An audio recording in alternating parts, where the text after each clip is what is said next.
The very first scientific fact that I want to establish here is that the scientific method itself is in the Bible. In the year 1600, almost on the dot, Francis Bacon developed the Baconian method, which unfortunately is not a great way to cook a certain delicious breakfast food, but it is what we call today the scientific method. We use it to experiment and synthesize data we gather with our five senses. Now, Bacon developed this as a replacement for the many ancient and confusing methods that were floating around. But in doing so, he essentially repeated many of the main steps of an experiment conducted by the prophet Daniel, found in Daniel chapter 1. First thing Daniel did, we see this in verses 8 through 10, is he asked a question and stated a problem. We see that King Nebuchadnezzar had told his servant to feed all of these boys meat and wine from the king's table. Now, Babylonian food, especially that which was served to royalty, was sacrificed to false gods who were said to inhabit the images present during the slaughter.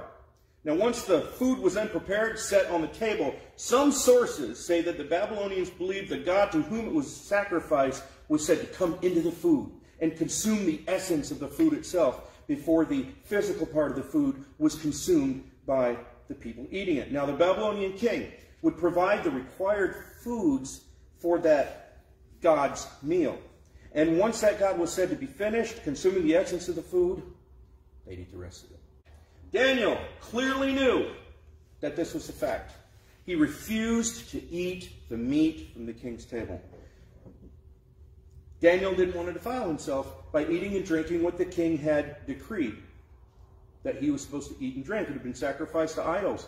It was eating in Babylon was a religious act. But the eunuch was concerned that Daniel could fall into poor health and then be executed by the king.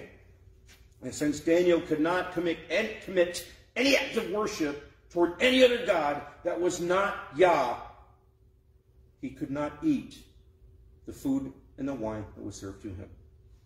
So the Hebrew boys would have to eat something different. Okay, so now we have Daniel researching the problem.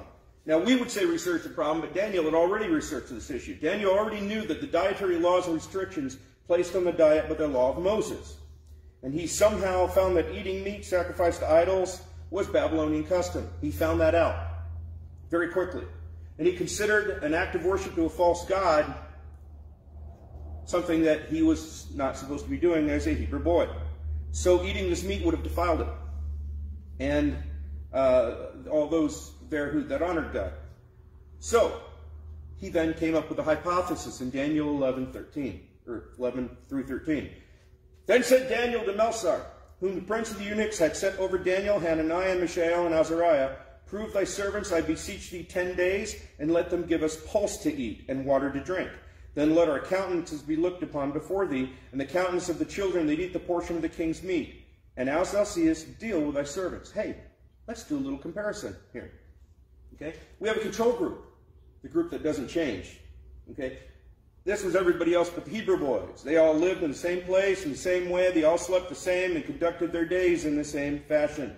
We have the independent variable, which is a variable controlled by the scientist, the diet. Instead of wine and meat, they ate pulse, which is essentially peas, beans, grains, other greens, okay?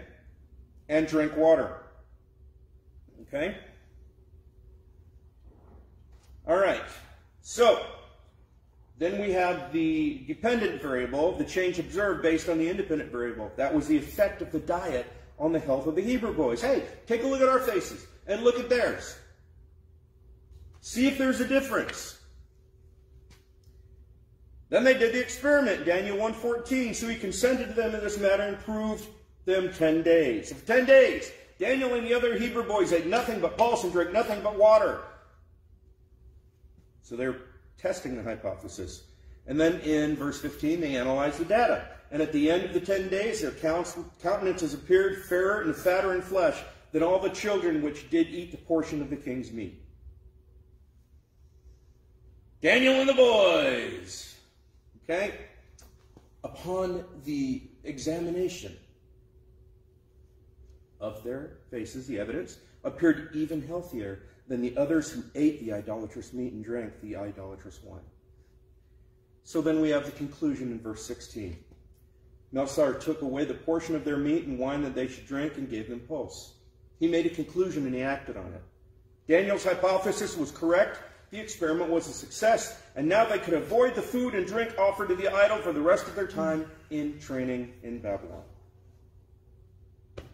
The very scientific method was in Daniel chapter 1, long before Francis Bacon supposedly came up with the idea. In fact, there was one source that said Bacon looked at the Bible, but I haven't found any other sources to prove that. But there was one source that said Bacon had actually looked at Daniel chapter 1 and used that to come up with the scientific method. Like I said, there's only one source, so I can't say it definitively, but it is possible. At any event, it was in the Bible a long, long time ago.